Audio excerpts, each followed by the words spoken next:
welcome to another video today.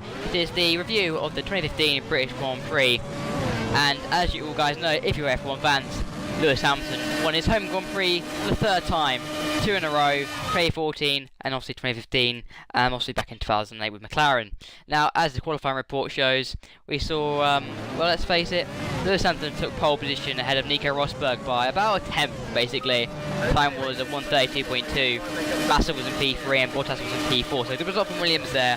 Raikkonen was P5, ahead of Vettel in P6, and Ferrari were basically comprehensively beaten by Williams. Didn't have the pace really, and then Kvyat had a good show for Red Bull in 7th, with Sainz Jr. in 8th. Hulkenberg was 9th. Good stuff for the new B-Swift car that forces Euro running this weekend. And 10th was Daniel Ricciardo. I love Perez, Grosjean, Verstappen, Maldonado, Ericsson, Nasser, and then two McLarens of Alonso and Button not having a good qualifying session, and then Stevens and Merry.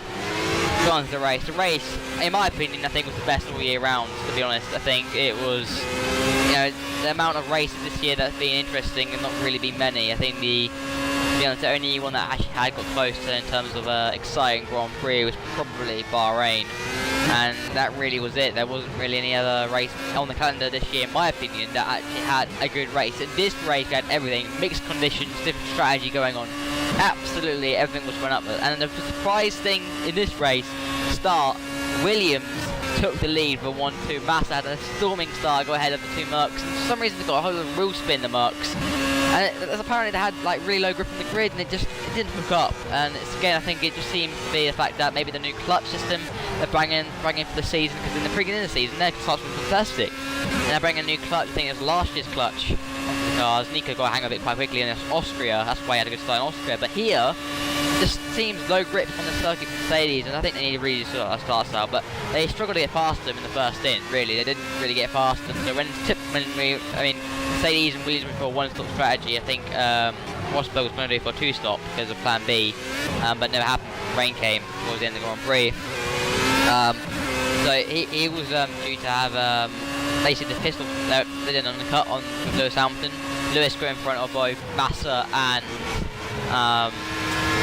Nico from his undercut, and then Bottas pitted left later after Massa and Nico came in, meaning that Lewis took the lead of the Grand Prix, and he basically kept getting that gap out, and Rosberg was stuck behind both Bottas and Massa, you know, in its fry, and he was so struggling to get past, but eventually he made him, I think, in the rain, he managed to get out of the order. Williams had nothing in the rain, literally nothing, and their, you know, chance of getting a podium basically went downhill, so poor stuff for them.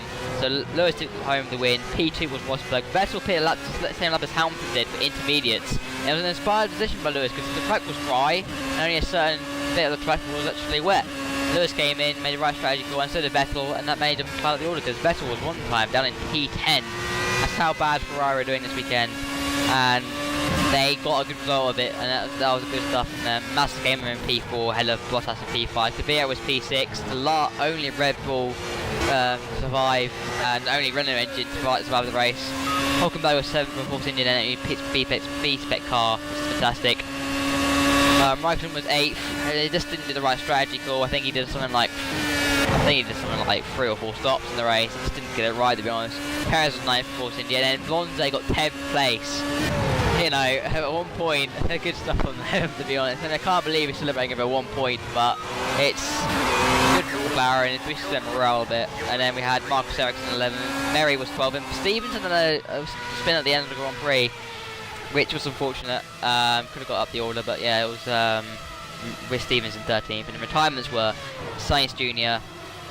With a problem, I think it was a problem with the engine. Ricciardo had a DRS issue.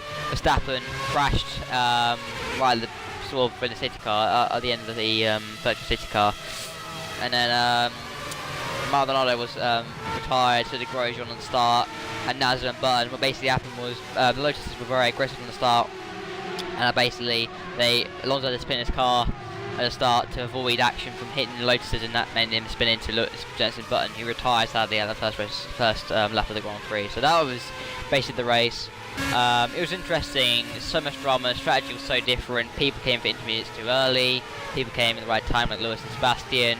Nico was pretty quick in the mixed conditions, I have to say. He was catching Lewis, and then he didn't get the stop right. He didn't actually predict the right time to come in. I mean, Hamilton got the time just right, he made a decision himself.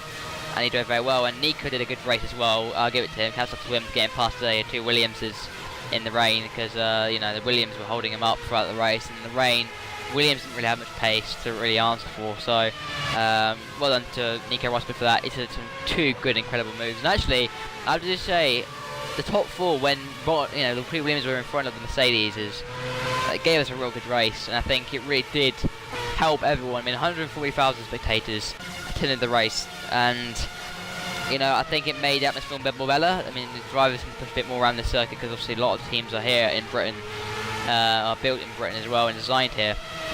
And for my opinion, I think it was one of the best races of the year, just purely down to the fact that Silver's done a good job trying to you know, get the fans in. 140,000 spectators. They made about 21 to 22 million pounds, you know, on tickets this year, and it just shows that, you know, we can have a good Grand Prix. I think all the criticism from the past races that have been so boring it's been rectified in this race, and I'm happy for Silverstone, happy for Formula 1 to actually have a very good race, an interesting race, and I mean, it's just incredible. And obviously Lewis now leads the championship by 17 points ahead of Nico Rosberg. Sebastian Vettel's in P3. Bottas jumped Raikkonen in standings. He got 77 points for number 77. Nice one. Nice. Illuminati confirmed. He's in P4. Is Bottas. 5th is Raikkonen. And that's really it for this review. I give this race probably about 7.5 out of 10. In my opinion, that was a good race. 7.5 out of 10.